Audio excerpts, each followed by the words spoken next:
Union Pacific number 3985 is a 4-cylinder, simple articulated 4664 Challenger-type steam locomotive.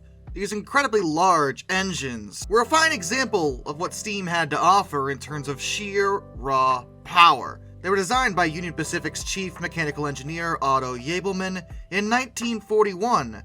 And you might be saying, wait, 41, but I thought the Challengers were made before the big boys. And yes, the first versions of the Challenger were built back in 1936, but there were actually multiple different versions of the Challenger put forward. And 3985 specifically was part of the second order of the second version of the Challenger. Her specific design drew on the experience that Jabelmann had gotten from working on the big boys, giving 3985 a bit of an advantage over her older siblings. The Challenger class was meant for fast freight operations on the .82% grades across Wyoming, while the Sauk range was handled by the big boys, without helpers. 3985's specific group was known as 4664-4, and she was built in July of 1943. She put in solid work over the years, but to be honest, her actual working life wasn't really that notable. She did her job and did it well. Nothing really interesting happened. And she carried on working until 1957, when she pulled her last revenue train, and she was officially retired in 1962. But 3985 was lucky. She was one of only 2 Challengers to actually survive into preservation, the other being 3977, who was also a -4, and renumbered to 3710 in 1952, weirdly enough. In 1963, 3985 was repainted and put on display in Cheyenne, Wyoming, for the National Railway Historical Society convention that year, alongside a big boy number 4023, as well as the 484 Northern 844, who was not going to be retired at all, ever. She's not allowed to be. But once the convention was over, she was stored inside Union Pacific's Cheyenne Roundhouse, alongside 4023. And in 1975, she was put on outdoor display, beside the depot. She sat there for about 4 years, until 1979, when a group of Union Pacific employees volunteered to work on the engine and planned to return her to operating condition. They actually put her back together pretty quick. She started running again in March of 1981 and pulled her first excursion in May, during Rail Fair 81, where she would attend the opening of the California State Railroad Museum in Sacramento alongside 844. For a long time, most of her excursion career would be carried out right next to her cousin. For many years, she'd be one of the 2 mainstays of the Union Pacific Steam program. And if you're wondering why she was chosen, instead of, say, a big boy, well, there's 2 reasons. One, a big boy would be bigger and more expensive, and in 3985's case, it seems to be more down to convenience. As I said, she was put on display right next to the depot. She was right there.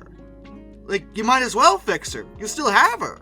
3985 would eventually be converted to run on number 5 fuel oil in 1990 to reduce maintenance stops during her excursion trips.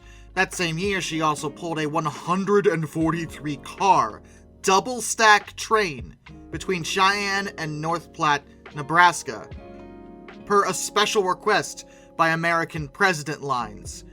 Because, yo. But she did it.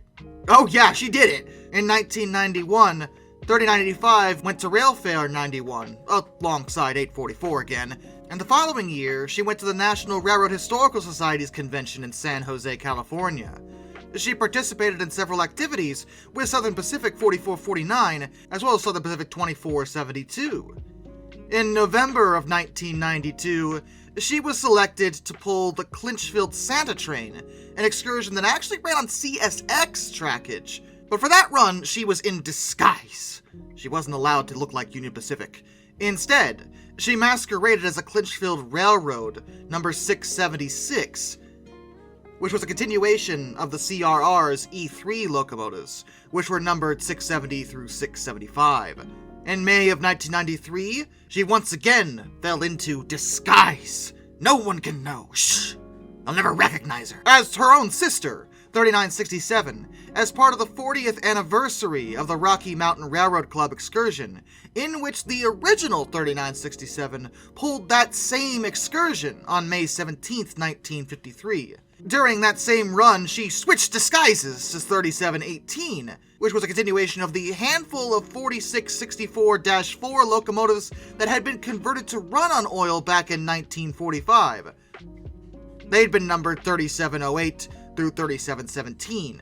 In July, 3985 traveled from Cheyenne to Omaha, Nebraska, where she was scheduled to pull an excursion to Chicago, Illinois, for the 1993 NRHS convention, which would also mark her first visit to Chicago, since Restoration anyway. But this trip was actually quite difficult. See, a lot of Union Pacific trackage, particularly in the Midwest, had suffered greatly due to the flood of 93. So 3985 had to be really careful about where she was going, but she did make it, and after the convention was over, she headed off to Kansas City, where Union Pacific experienced a power shortage, so she was used to pull legitimate, actual, in-service freight trains around the area prior to her return to Cheyenne in August.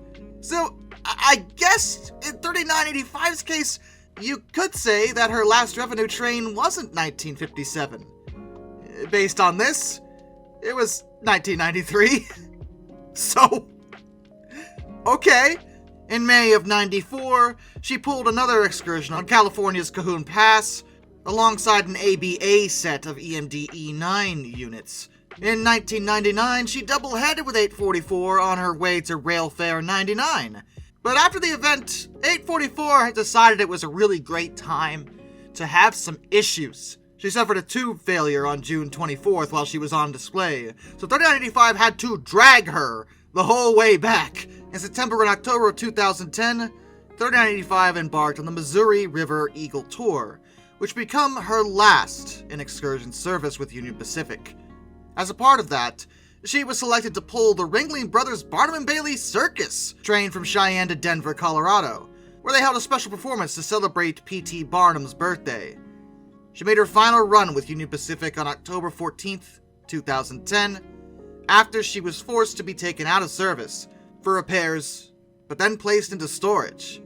Because as it turned out, 3985 had a great excursion career, there's no question, but she had been run kind of into the dirt in some ways. She needed an extensive, intensive overhaul that was going to cost a lot of time, a lot of money, and Union Pacific just didn't really know if they wanted to do that.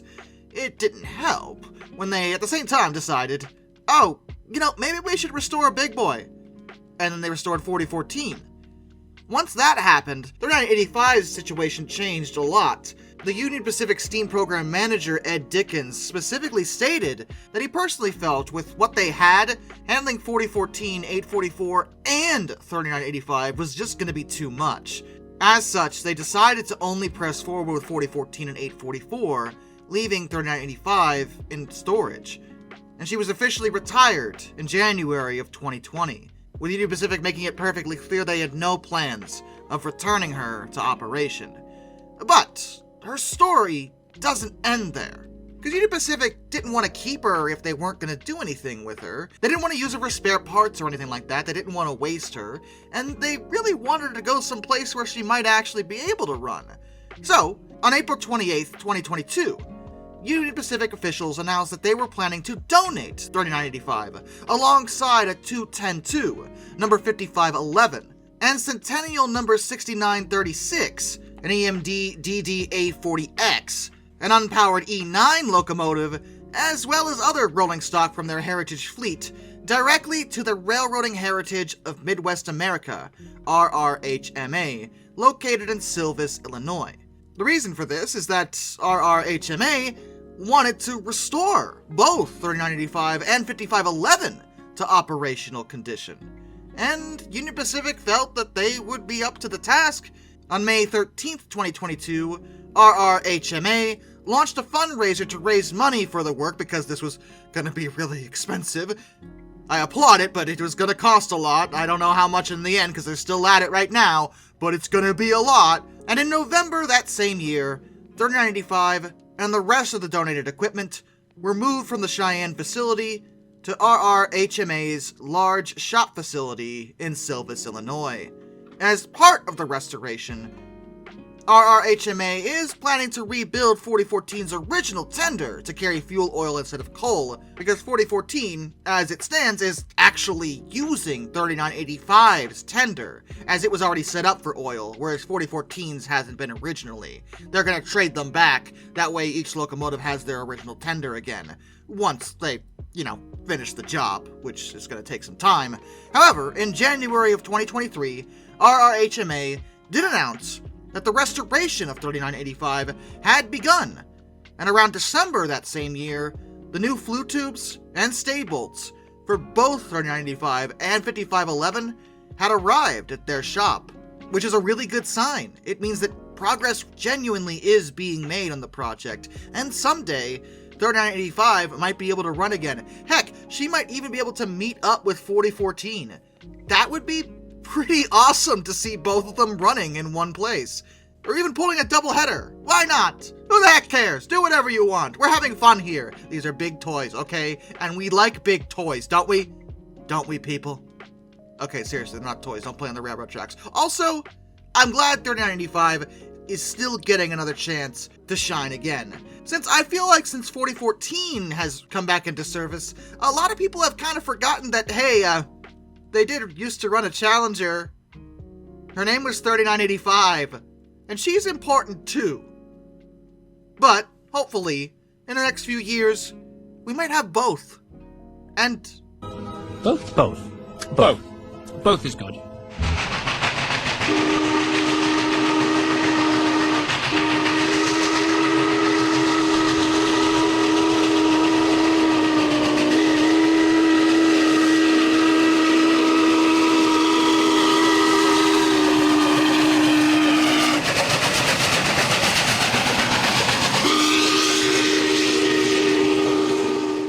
And with that, a special thank you goes to all my underwater train finders, Some Dude 267, Orange Glass, Benjamin Owens, Anzac A1, Arthur Roy, Jack Carson's Road Videos, Lord Off 444, Isurfer 1405, Charles Kwiatkowski, Matt Weaver, Tom Redline, NS Productions 8104, Wheeljack 8401, Rescues, Greyhounds, The Baxter, Caleb Crosswhite, Andrew Bowen, Josh Johnson, Caleb Brainwaters, Perez Drenton, Master of None, Travis Alinsky, Jared Brussel, JBL Explorers, Tommy Rossini, Ben McCullough, Panzer Kitsune 131-232, Mark Holding, G Wiz, Mr. Terrevel, Hayden DeGrow, Metal for Life Guy, No, Kurt Forkum, Ohio Trucker 1, Mr. Sleepy, DM Tribal Typhoon, Harry, Drew Debris, George Kenny, Kevin Wood, Liam Wright, Morris Hillman Productions, NJ1969, Hendrick Motorsports Fan 5, Hannah Bird, Western Colorado History, AET Museum, Ryan Wehofer, Derouchy, Murder Dronestall, Williard Conklin, Windy City Rails, A Person 723, William Nemo, Dr. Racer 78, and of course, my dad. Till next time, this is Darkness, and I bid you all a fun farewell.